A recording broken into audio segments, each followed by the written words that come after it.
Hello friends, સ્વાગત છે તમારું મારી ગુજરાતી રસોઈ ટિપ્સ ચેનલમાં। તો આજે આપણે બનાવીશું દૂધીનો ચટપટો અને ટેસ્ટી નાસ્તો। તો ચલો આપણે બનાવવાનું શરૂ કરીએ। તો દૂધીનો નાસ્તો બનાવવા માટે મેં અહીંયા 500 ગ્રામ જેટલી દૂધી લીધી છે। તો દૂધીને આપણે છીણી લઈશું। તો દૂધીને મેં અહીંયા છીણી લીધી છે। તો હવે આપણે નાસ્તો બનાવવાનું શરૂ કરીશું। તો દૂધીનો ટેસ્ટી અને ચટપટો નાસ્તો બનાવવા માટે મેં અહીંયા ગેસ ઉપર એક કઢાઈ રાખી છે। તો કઢાઈની અંદર 2 ચમચી તેલ ઉમેરીશું। તેલને ગરમ થવા દઈશું। તો તેલ આપણું અહીંયા ગરમ થઈ ગયું છે। તો હવે આપણે તેની અંદર નાની 1 ચમચી જીરું ઉમેરીશું। ઝીણા સમારેલા લીલા મરચાં ઉમેરીશું। મીઠા લીમડાના પાન ઉમેરીશું। 1 ચમચી આદુ લસણની પેસ્ટ ઉમેરીશું। સાથે જ 2 ચમચી સફેદ તલ ઉમેરીશું। બધું સરસ મિક્સ કરીને સાતરી લઈશું।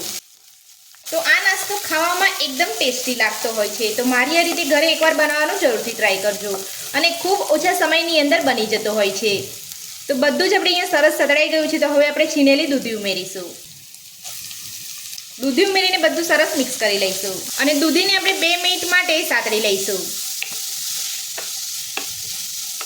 તો આ રીતે દૂધીને સાતળવાથી આપણી દૂધી એકદમ સરસ રીતે કૂક થઈ જતી હોય છે અને ખાવામાં પણ એકદમ ટેસ્ટી લાગતી હોય છે। તો 2 મિનિટ જેટલો સમય થઈ ગયો છે અને આપણી દૂધી એકદમ સરસ રીતે સતળાઈ ગઈ છે। તો હવે આપણે તેની અંદર બાકીના મસાલા ઉમેરીશું।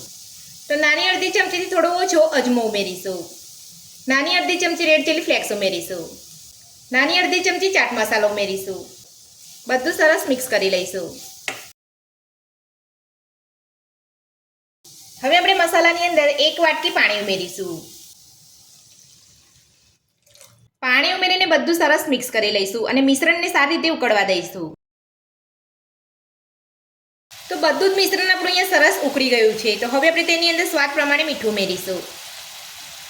સાથે ઝીણા સમારેલા લીલા ધાણા ઉમેરીશું। બધું સરસ મિક્સ કરી લઈશું। તો બધું જ આપણે અહીંયા સરસ મિક્સ કરી લીધું છે। તો હવે આપણે તેની અંદર 1 વાટકી સોજી ઉમેરીશું। સોજી ઉમેરીને ગેસની મીડિયમ ફ્લેમ પર આપણે બધું સરસ મિક્સ કરી અને કૂક કરી લઈશું। તો આ રીતે મિક્સ કરતા જઈ અને બધા જ મિશ્રણને આપણે કૂક કરી લેવાનું છે। તો જ્યારે પણ આ રીતે મિક્સ કરીએ ત્યારે તમારે ધ્યાન રાખવાનું છે કે ગેસની ફ્લેમ તમારે અહીંયા મીડિયમ રાખવાની છે। જો તમે અહીંયા ફૂલ ગેસ રાખશો તો તમારું અહીંયા પાણી બળી જશે અને તમારું અહીંયા મિશ્રણ બરાબર કૂક નહીં થાય। એટલે આ રીતે તમારે મિક્સ કરતા જઈ અને મિશ્રણને કૂક કરી લેવાનું છે। તો સોજી ઉમેરીને બધું જ આપણે અહીંયા સરસ મિક્સ કરી લીધું છે અને આપણું મિશ્રણ અહીંયા કૂક થઈ ગયું છે। તો હવે આપણે ગેસની ફ્લેમ બંધ કરી લઈશું અને મિશ્રણને ઢાંકીને 5 મિનિટ માટે રહેવા દઈશું। તો મિશ્રણને ઢાંકી અહીંયા 5 મિનિટ જેટલો સમય થઈ ગયો છે। તો હવે આપણે મિશ્રણને એક ડીશની અંદર કાઢી લઈશું। મિશ્રણને આપણે નોર્મલ ઠંડુ થવા દઈશું। તો નાસ્તાનું મિશ્રણ આપણું અહીંયા સરસ ઠંડુ થઈ ગયું છે। તો હવે આપણે થોડું મસળી લઈશું। તો નાસ્તાનું મિશ્રણ આપણે અહીંયા થોડું મસળી લીધું છે। તો હવે આપણે મિશ્રણમાંથી નાસ્તો બનાવીશું। તો આ રીતે આપણે અહીંયા મિશ્રણ લઈ અને ટિક્કી વાળી લઈશું। આ રીતે કિનારીને આપણે કવર કરી લઈશું। તો તમે જોઈ શકો છો આપણો નાસ્તો એકદમ સરસ બન્યો છે। તો આ જ રીતે આપણે બધા જ મિશ્રણમાંથી નાસ્તો બનાવી લઈશું।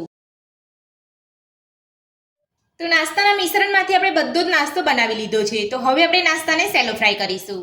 તો નાસ્તાને સેલો ફ્રાય કરવા માટે મેં અહીંયા ગેસ ઉપર એક પેન રાખ્યું છે। તો પેનની અંદર આપણે 4 મોટી ચમચી જેટલું તેલ ઉમેરીશું। તો જો તમે નાસ્તાને તળવા માંગતા હોય તો તમે તળી શકો છો। તો હવે આપણે તેલને થોડું ગરમ થવા દઈશું। તો તેલ આપણું અહીંયા ગરમ થઈ ગયું છે। તો હવે આપણે તેલની અંદર નાસ્તો લઈ અને સેલો ફ્રાય કરી લઈશું। તો નાસ્તાને આપણે અહીંયા ફૂલ ગેસ ઉપર સેલો ફ્રાય કરવાનો છે। આપણે મીડિયમ ગેસ ઉપર સેલો ફ્રાય નથી કરવાનો કેમ કે આપણું મિશ્રણ અહીંયા કૂક થઈ ગયેલું છે।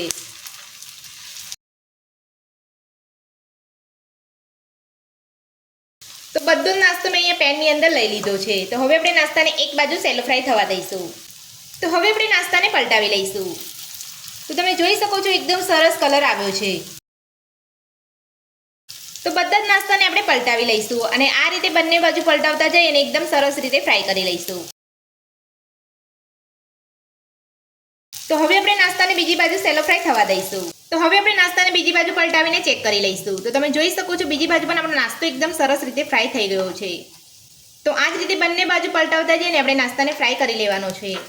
તો હવે આપણે ગેસની ફ્લેમ બંધ કરી દઈશું અને નાસ્તાને સર્વ કરી લઈશું। તો ખાવામાં એકદમ ક્રિસ્પી અને ટેસ્ટી આપણો દૂધીનો નાસ્તો બનીને તૈયાર છે અને તમે જોઈ શકો છો નાસ્તો એકદમ સરસ બન્યો છે.